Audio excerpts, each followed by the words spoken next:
see how are they doing it, and and the mother even showed the example. This is the way to cut the pineapple.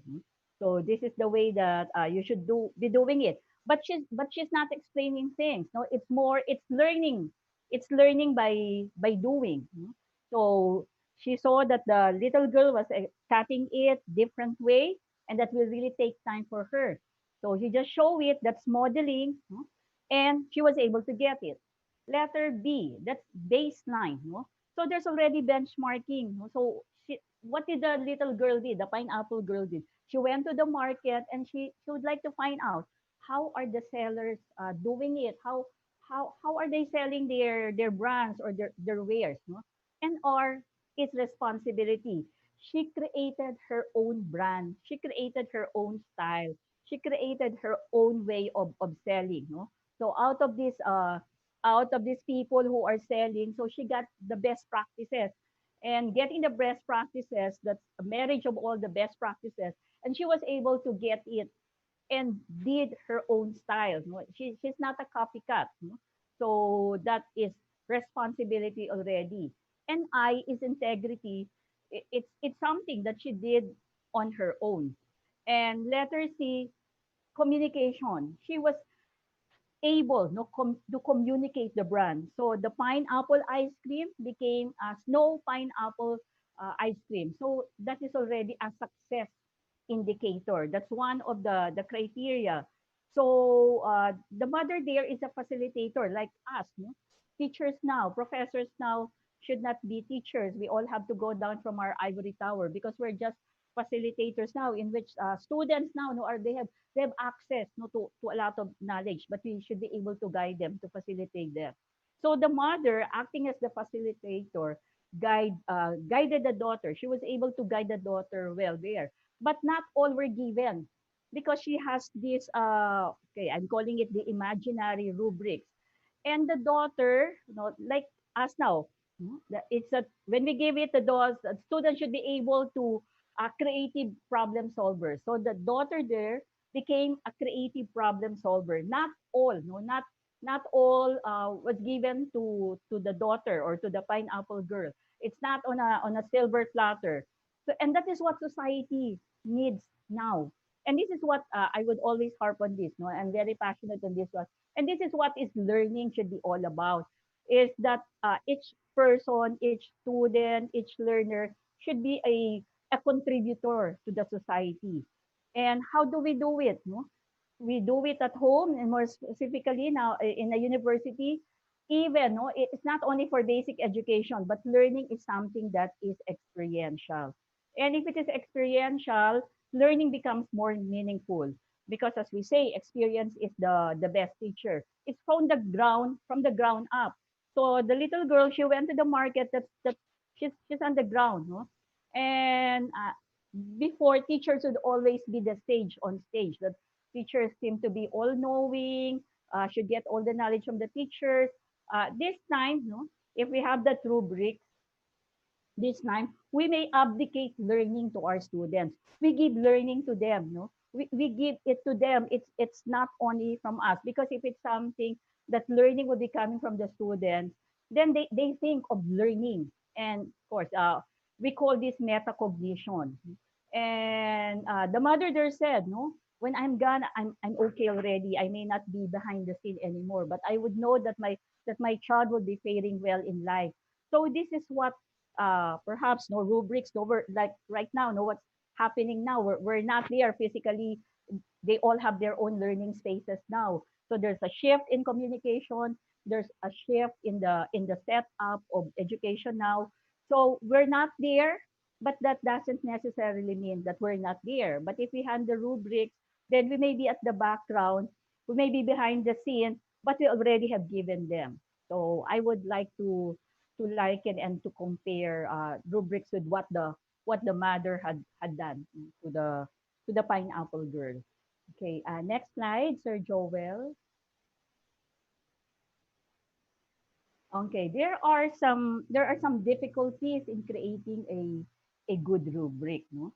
So at first, of course, the mother there, no, what would I do? No, what would I ask the my daughter? What would she be doing? No? So the most common challenge is avoiding unclear language.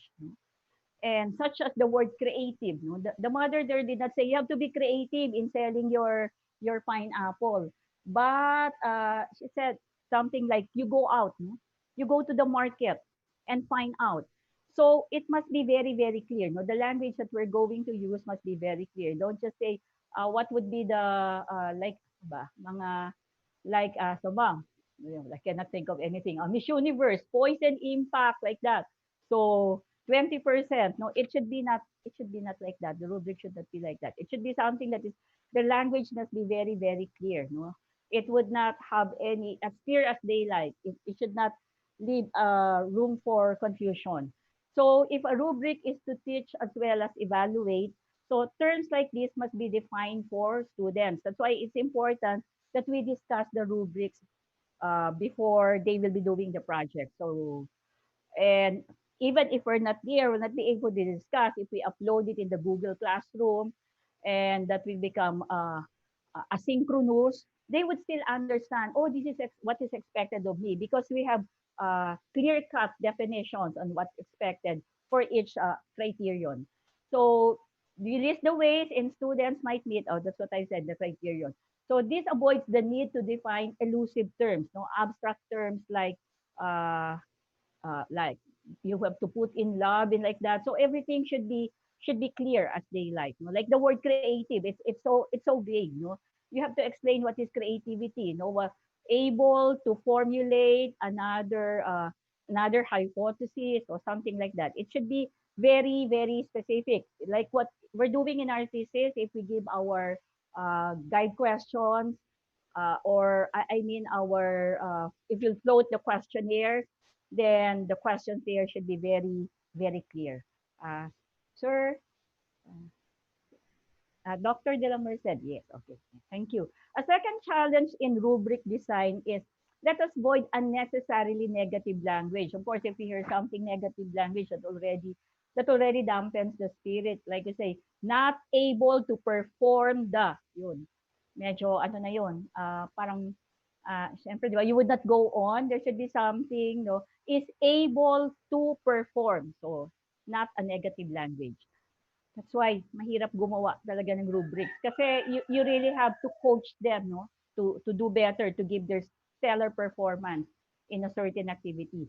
So we compare lower levels of quality to the highest level of uh, quality. So okay.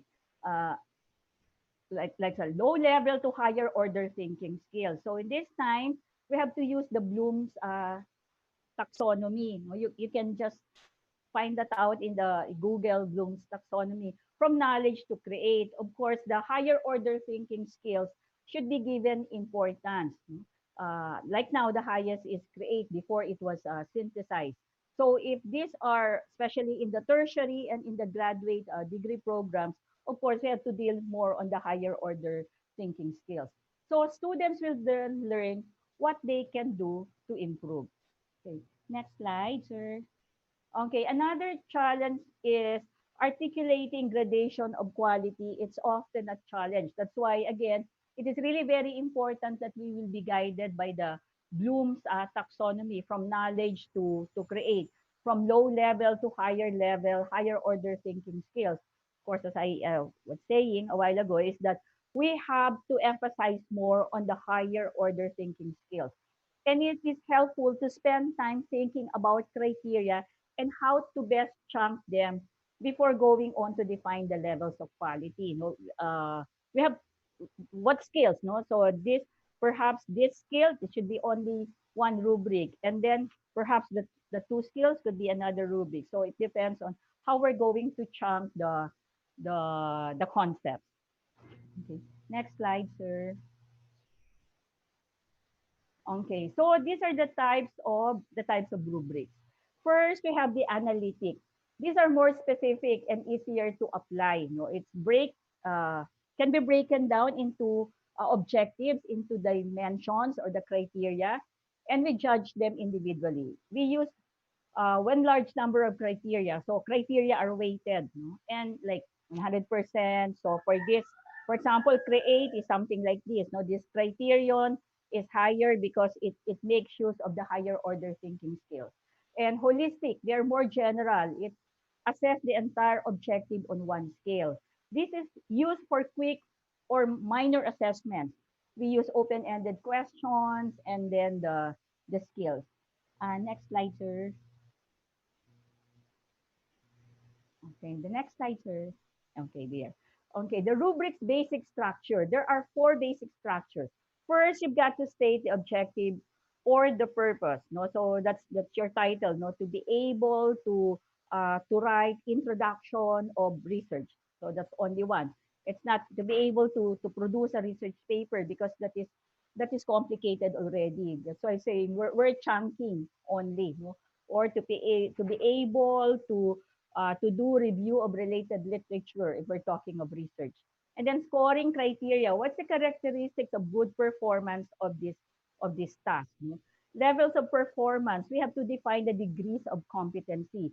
Is it something that is superior, outstanding, very good, good, needs improvement? And then descriptors. So this will spell out briefly what is expected at each level of performance. So outstanding, no? Should let's say only one or two corrections. Okay. This is a basic rubric matrix. So you can see there the left side. That's the criteria or dimensions. You have the criterion one, criterion two, criterion three, and so on. No? And then the levels of performance, we may use a scale or you may say outstanding or very good and things like that. And the performance descriptor. So criterion one, for example, was able to give at least 5 RRL, something like that. Okay, next slide, sir. Okay, next slide, sir. Okay, can we have the next slide? Sir Joel, okay, there. So this is a sample of again, no? So kunyari lang siya, ha? Kunyari lang na to produce a research paper on history, no? It's just a very very short research. For example, let's say what's the criteria? Number of sources. So for one was able to produce 1 to 4 sources. You give a 2 or you may even change the scale there. Whatever would please you and whatever would suit really the need.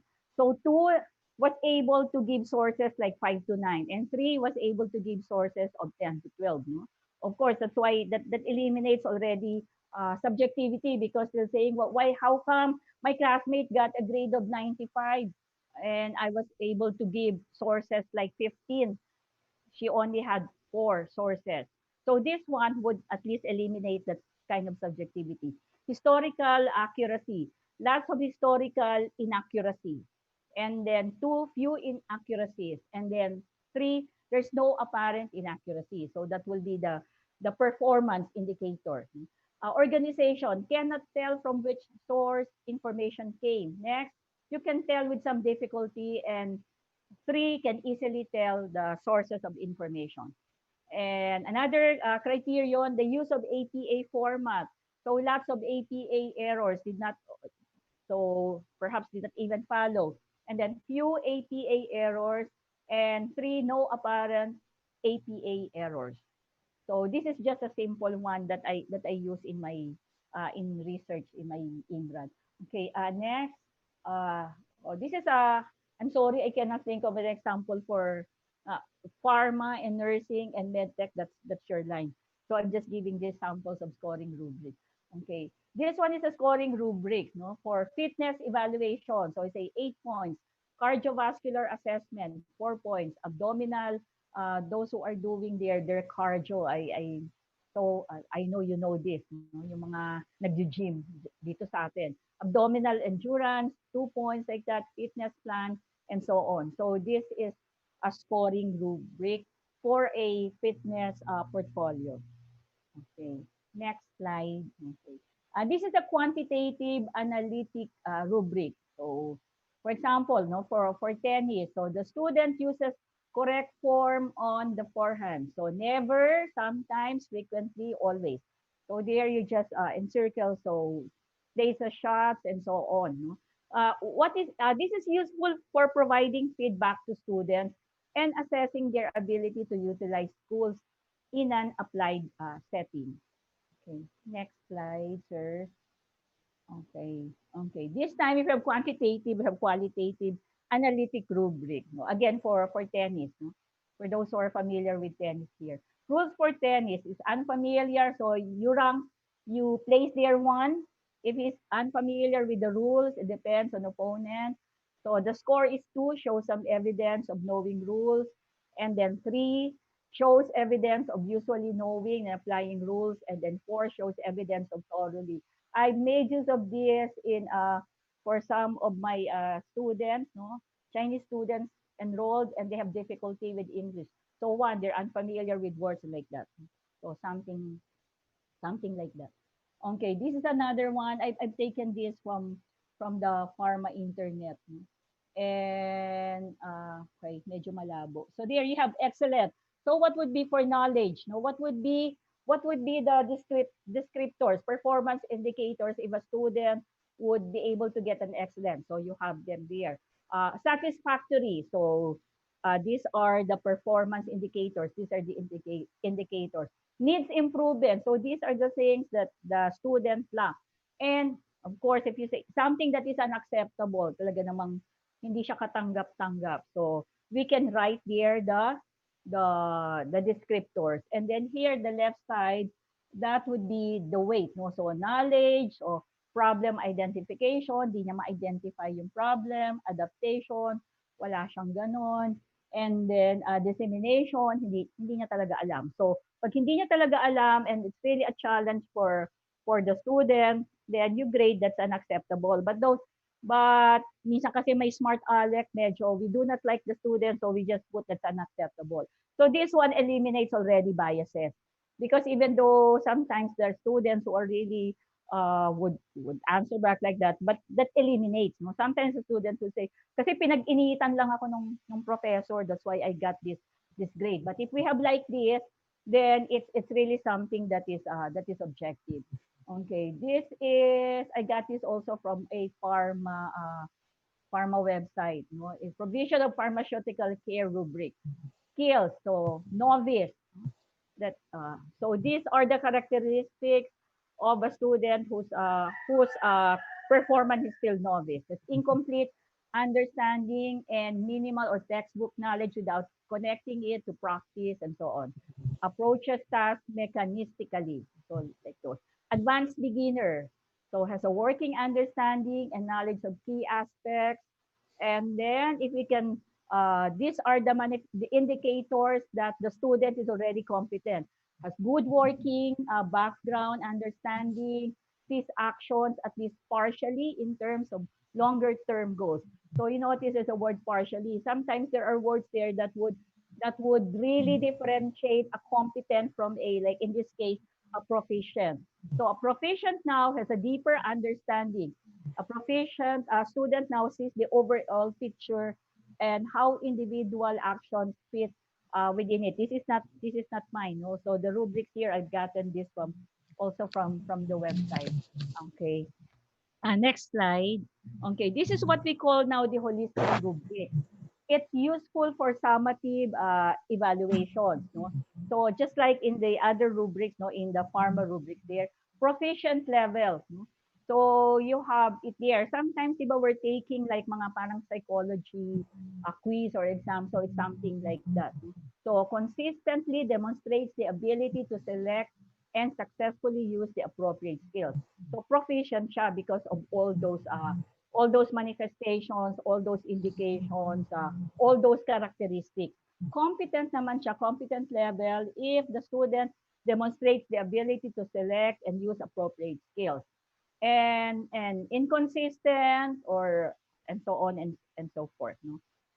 So these are again, no, I would like to emphasize that this should be shown to the students even before the project, no? Because so that they would know what would be the indicators that what would be the characteristics that I should possess in order that I should perform in order for me to get that success level of being a competent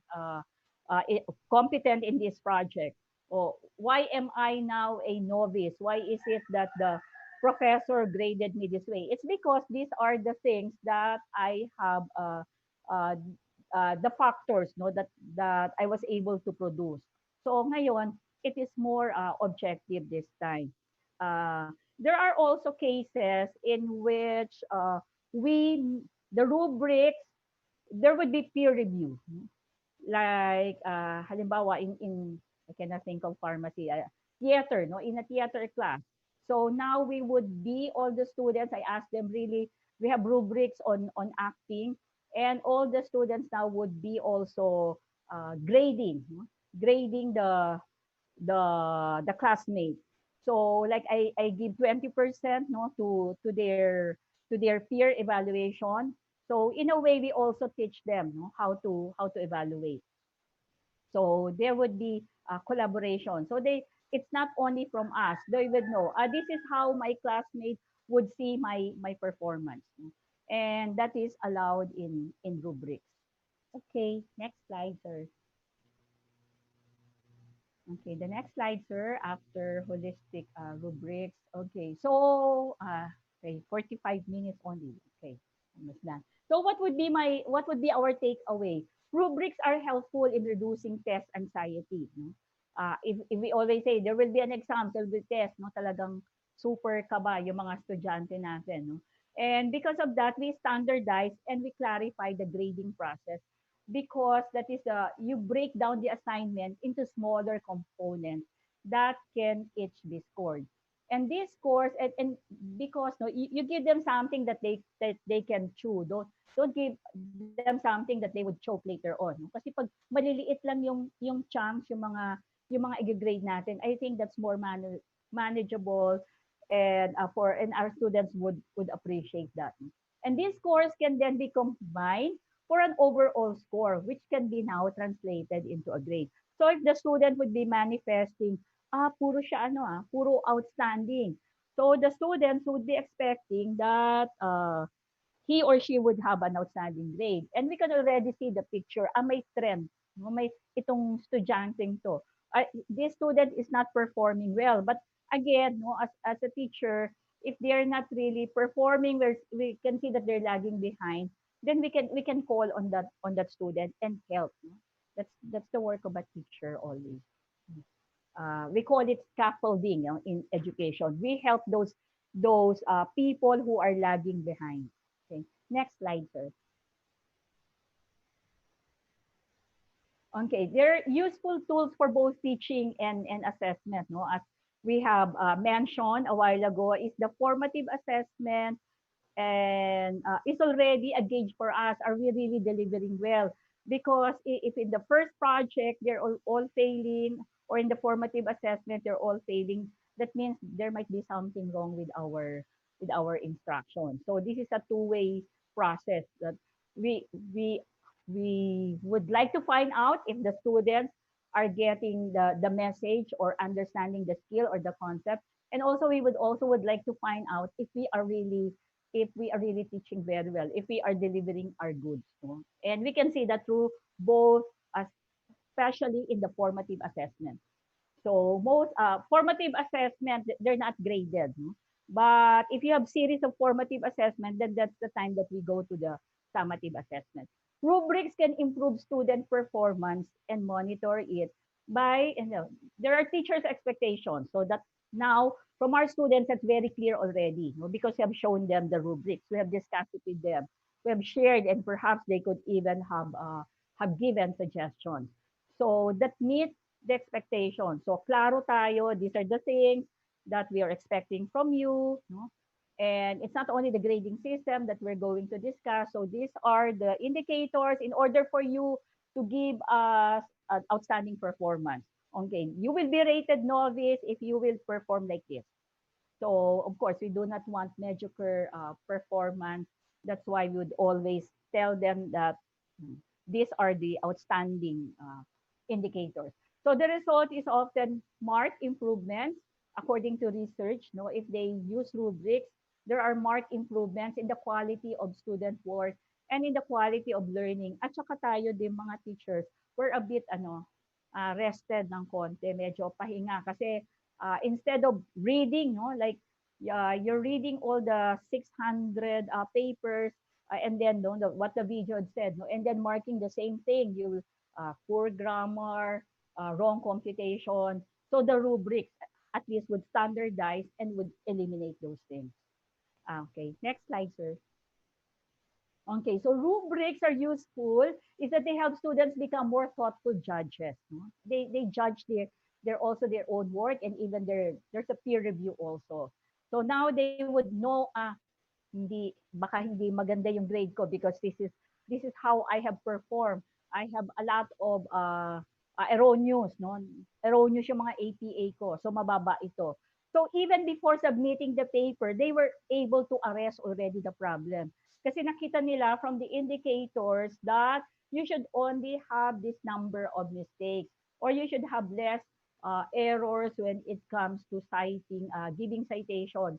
So they would be able to revise their work. No? And they could also, and they can even have peer review. Or you have like this, no? Marami kang mali on this thing. And that's even helping. So in a way, the students learning now is not individualistic. It becomes collaborative and it becomes self-directed. So rubrics reduce the amount of time teachers spend evaluating students' work. And we explain the difference between what is good and what is not good. And that also, this is always the complaint, no, at the end of the semester or trimester, they complain, no, we can hear complaints, no, of grades. Why is it that my grade is like this? I'm better than my classmates. I'm a dean's lister and like this, but I got this grade. So in a way, it could eliminate those complaints. And we develop student ability for feedback and peer review because they can have they can peer review the works or the paper of their students. Okay. uh, Learners need endless feedback more than they need endless teaching. No? We could have endless teaching, but there's no learning taking place rather. No? So they need more feedback. No?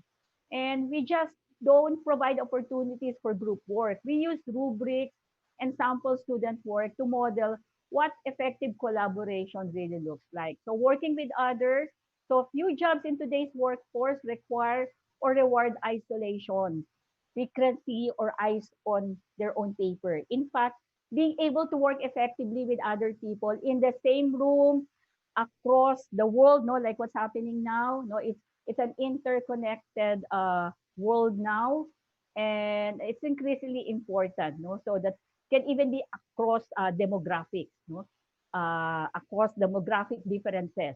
So, and are we really teaching these skills? Next slide, sir. The root of the word assessment is from the Latin assidere, which means to sit beside. So having that rubrics is like a teacher sitting beside them.